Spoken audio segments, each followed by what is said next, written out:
J'allais dire à Madame la Première ministre toute notre indignation de voir que le ministre des Affaires étrangères du Rwanda arrive à Goma. Ce n'est pas mauvais puisque nous recherchons la paix.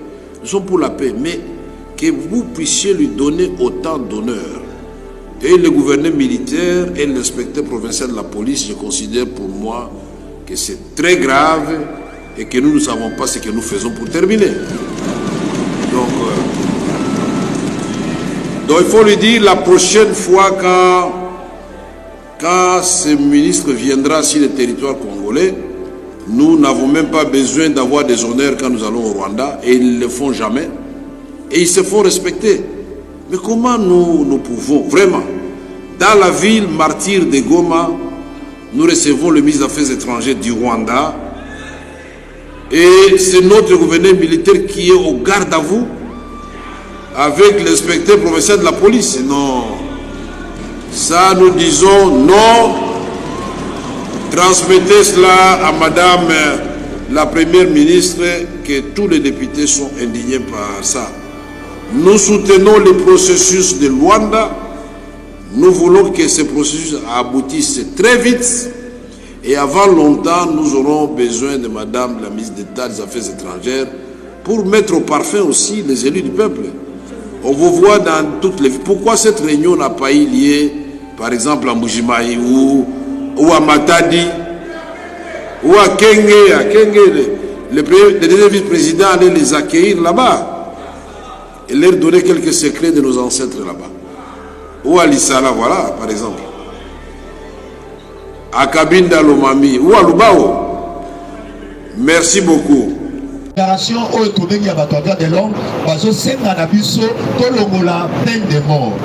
La minute soyo, pour que tu aies peine de mort, les alliés pour avancer, tu vas m'y bien pour permettre de la système où les alliés à niveau il y a S et un beau cannabis. Mais les lots, peine de mort, wana, en dessous, on a un système où on a commis au son à Sima. Au-dessus, on a 2 jours. Moi, pardon, mon coïa Frank Djoum, a commis au sein à chef de l'État, pardon.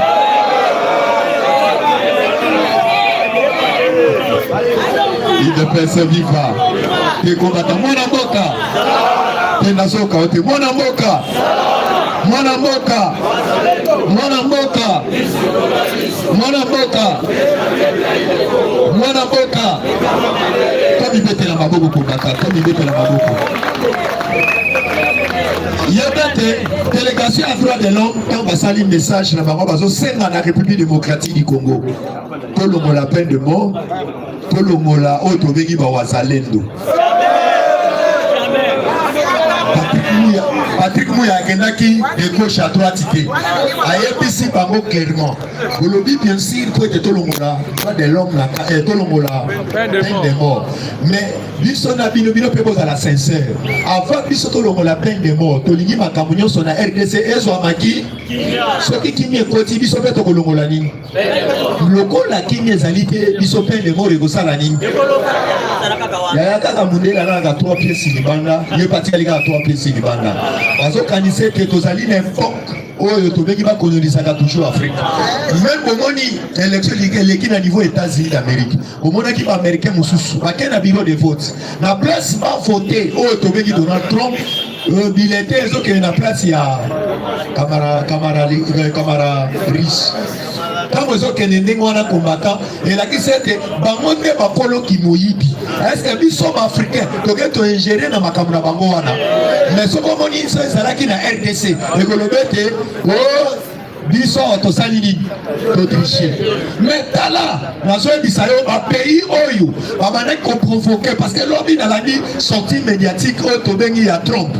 Après qu'on proclamer victoire naïe parce que vous avez d'ici bientôt Munguna oyo oyo tobenga ka Joe Biden toza na eli sur likolo ya nini parce que pour toyebi bien il y a ce que d'ici bientôt on a décembre il y a kala mingi te makamuna ye abuo mais siko yoka lokola biso to na eli sur likolo ya lisu na sortie médiatique ya Trump paquet le plus loin ya kolobete lokola nga na koti déjà awa yebete makambo yozomona Russie o bazobuna na Ukraine makambo wana ekosila na négociation boyete bambata lobby oyo tobengaka sorcier oyo tobengi Afrique mobimba na Congo ya France atindi plus de 18 ambassadeurs na ye ine na Russie bake kopesa lettre ya accréditation na niveau ya Russie bakimaki kunani mpona complot na bango balobi fo tozonga oyo tobengi na lignée il ne pèse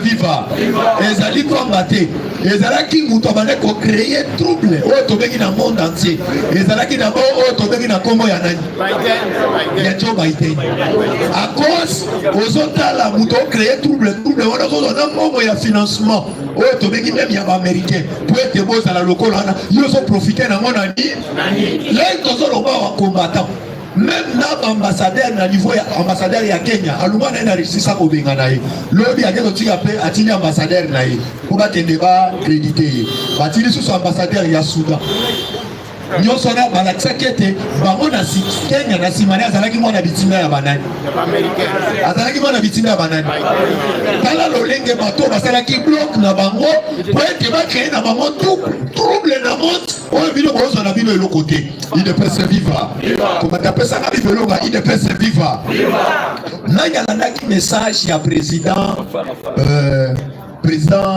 Mugande Museveni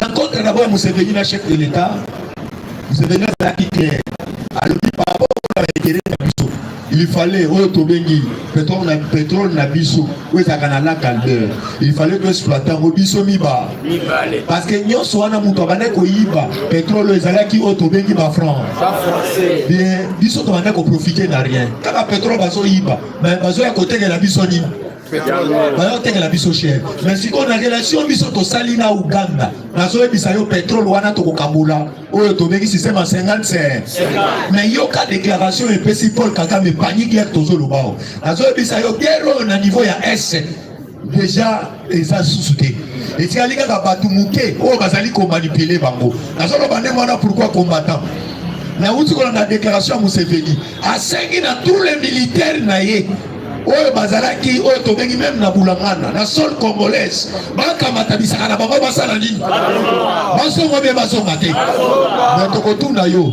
mutu banda kotingama na bulangana parce que alobi nazoya na ba expert bazobanda prince à partir oyo tobengi entrée ya bulangana ti ine na oyo tobengi na Uganda bisiko ozali yebe tolobaki yoke yokangi mpe arevele biso révélation moko toyebaka te alobi administration eza na kati ya bulangana ezali administration moko civile il ne peut se vivre komatapesaka vivelonga il ne peut se vivre yango nazoyebisa yo tokotunaka meri yo ozalaki na militaire moko te mais na bulangana na kati ya bulangana okendaki kosala nini koto wana foto oyeba clair il ne peut se vivre yango nakosenga yo peuple congolais cette fois-ci toali na mokano moko oyo ezali kaka changement ya nini ozali na mokano moko parce que yeba déjà baaccord nyonso kobanda Joseph Kabila oyo asinya ya brassage mixage yango monaka chef de l'État Félix Antoine Tshilombo Tshisekedi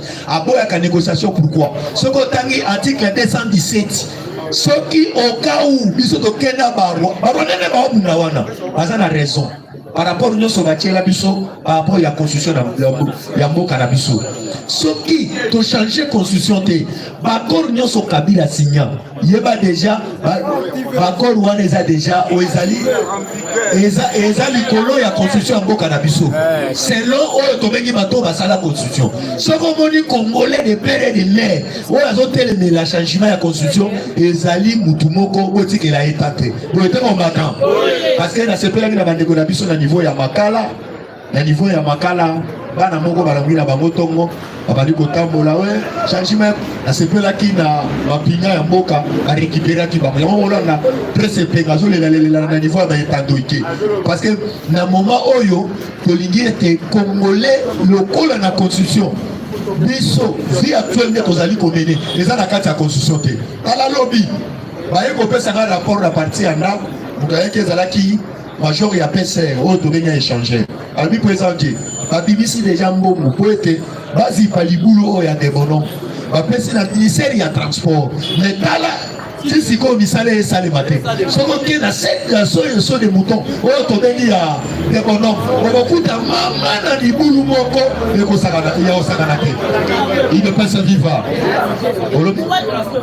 Merci. Awa na zo bisayo soko remarquer confunda ka mingi.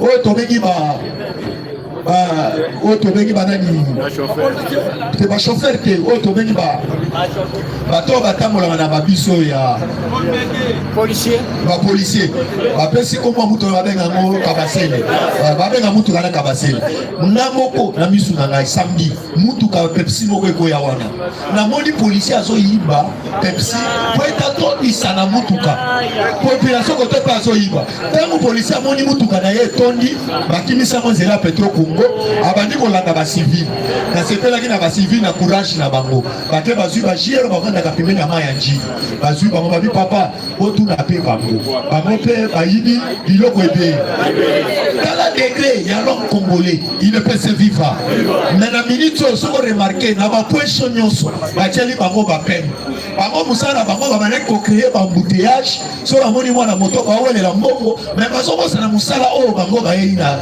roto bengi na terrain bacheli bango ba peine pour être bani manate est-ce bon na mutu kana souhaiter ma côté ba jili mutu kana ki nezale mutu ka oyo ba pesa bango pour être vexaka ba continue ba mbongo ya moto so senga changement même auto bengi na tête ya la police il ne peut se vivre combattant il ne peut se vivre na oui ko so parole tant moulaïté azo kotisa si moi quelqu'un déjà le bien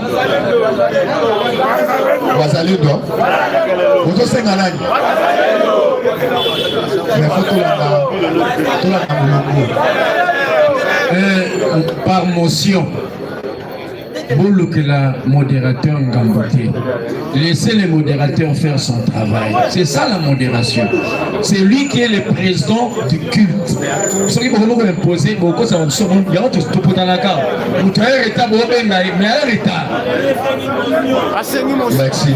Quand ça filme, quelqu'un n'a pas essayé 2 minutes. Vous êtes combattant. Pour encourager la maboko combattant. IDPS viva! Pesika 10 minutes fora za pesho. IDPS viva! Yali bosona no merci na élection esali na États-Unis. Le président Trump abimi président ya États-Unis. Abimi président ya États-Unis na lanaki maloba oyo asangisaki ba ancien président ya États-Unis o baza viva. Ye aza niveau aza 47e président. Na lanaki maloba George Bush ya koloba keno na sengi monde entier pardon na eloko biso tosali na monde ya koboma ba président ba pays pe ko créer ba guerre na kati ba pays to sengi bino pardon biloko wana ko se répéter lisusu te mais kolobi boye ya liboso bituma Ukraine na Russie ekosila bituma Hamas na Israël ekosila bituma Congo na Rwanda ekosila afi alobi boye to sonso sa relation na Afrique il ne peut vivre sa relation d'Afrique, les pays sollicés d'Afrique, les Amon, les Anines, les Congo, il ne peut se vivre. Pas moi que non, maintenant qu'il n'a pas perdu le Congo. Il y a beaucoup de choses qui n'ont pas de Congo, il ne peut se vivre. En tout cas, pour les transports, lobby au Kaki Magout, pour le lobby, mais les gens n'ont pas le papa. Si on a comme ça, le roi, qui ne va pas Papa Chapien Memba, il comme un transport, les autres ministères nayo. Ministre du transport provincial, azali la scène na maboko nayo. Ndio kwa lobela yo. OK, ukitala na zone ça dit tito comme dans 12e mois, on va soulèvement que ça na kota chama. Soulèvement que ça na chama tito comme 12e mois aboy. Donc moi zake, amuje ikoni sukole kama kazi. Mabulu ozokunate. Embouteillage, moyenné. En tout cas, le transport est commun. Le chauffeur, comment tu as été dans le train dans les gars. donc moi ils ont des papas sur le programme ça la télé ça la libanda donc l'homme a démissionné dans des rôles l'homme a libanda la chambre de justice pour ça la volonté à peuple et la vision à chef de l'État raison que na papa Bumba tomara Kimuta dans la qui na gouvernement so ka mo police so ka ba comment ça transport il mo ka ko ça peut ba pina et après si ba mo ba tosi mais pourquoi pas au moment où ça la moitié Moussa non ni il est père viva le corps la qui va camarade manyema lobby na moni ministre du travail adimai na stila kata terre aboy o ba za ki lobby ba mona ki azaki awo ministre du travail aye kolobakeno nazalaki te nazalaki maladi babwakileki poison na bandeko bameselaka so bamoni keno batie ministre du travail bambuna oyo baya na mkata mboka na biso baya bapardon baindien bachinois balibane bakena liboka mbo bake kopesa ye aboyaki babwakile poison mais nzambe asuri akufi te oya aye abanda olamela makambo boye babwakile maladi mosusu akomi paralysé kote moko mais alobi boye na ye awa boye na mokonzi mboka ndenge atindi ngai mpona mboka changement mboka na biso alongoli na sous-traitance akangi na 60 et 30 société oyo ya sous-traitance akangi yango sous-traitance ezala te et puis apesi abi de lundi à vendredi mosali kobanda 8h à 16h de samedi de 10h à 13h alobi azokende kosala arrêté wana azopesa yango déjà ekota deja mpo basinye yango nyonso ye azosinye mpo makambo wana nyonso esalima et puis alobi boye ende maye libanais oyo nyonso azoya na mbongo mpo apesa ngai abakisela mbongo wana batravailler soki mbongo bakisa batravailler te kalamisaka nota nini abi nde naza awa boye hotel etala hotel etala restaurant nakotaka te abi nakotaka te naza mboka te alobi naza mboka te naza mutu ya Kisangani abi naza mboka te nakotaka restaurant te nakotaka pe hotel te abi biloko wana nyonso ezosila kala mingi te nazozwa solution makambo wana nyonso chef de l'état mokatiniba makambo nyonso ezokenda lelo idps viva mais toyebisi boye koya mpo oyoki remaniema te na 12e mois kende kosala mosala emonana na biso peuple congolais bametelo maboko ndenge tozometela Constant Mutamba so osali neti Constant Mutamba ndenge azosala tokometele maboko idps viva appel na mosusu nazebisa mokonzi ya mboka bokende na kote obangi bambololo bakoti kuna na bibele na bango bangombe na bango bazosakaje bilanga do bato biloko esili na kata bilanga manyoko eza lisusu te bamasango eza lisusu te bato bambololo bakoti na bangombe na bango kuna bazolia biloko kuna moye te idps viva fo eloko wana esila likambo moka na biso idps viva tobetela faci maboko na diplomatie tobeteli faci maboko na diplomatie donc diplomatie faci ameki yango epesi biso mbuma yango lelo tozomona keno lelo Uganda andimi keno totya nzela banda bunanga na ti na Uganda andimi keno to exploiter pétrole RDC na Uganda mpo nini arataki na coup d'état soki président Faci na GPRS na biso esovaka ye te ndele boyoki lelo Museveni aza te donc bapesaki plan wana epa nanga amonte coup d'état donc ezalaki déjà plan planifié na États-Unis na Rwanda po bamonte Museveni coup d'état mais chance na mokoa ntombolo idps viva yamoni keno atali nsima azongi mutu akangami na mokoa ntombolo lobi tolandaki na kati ya état généraux oyo esalemaki na kati ya centre financier en tout cas nasepelaki makasi na moloba mokonzi ya mboka alobaki na oyo maloba Constant Mutamba alobaki en tout cas ebalani lelo tozoyisa na bino boye nalobaki lobi nalobi kelo ebele bakokangama awa boye tokomona ndenge bakokangama mardi nde mokonzi ya mboka azalaki na assemblée nationale kokota mokonzi ya mboka azokota boye en tout cas merci na bakongolais oyo déjà des pères et mères donc babeti maboko bayembi changement de constitution yango oyo changement de constitution no kabase letala kuna okokufa na sanction EPS viva en tout cas nazochite awa boye na kati ya bandundu eza na deux chefs coutumiers na côté ya Mai Ndombe bachef coutumier wana bazowela pouvoir donc lobi papari ba machette kuna yango tosenga ministre intérieur pour kende le plus vite possible ya kokende kokata eloko wana ezosala kuna do bazosangana bamobondo do babomani lobi mwaite do na chite wana je dis et je vous remercie. Merci. Il est passé vivant. Nazokenda lombango namoni papa de gaz azofina nganga boy. Amona papa de gaz kala. To encourager papa de gaz na maboko. C'est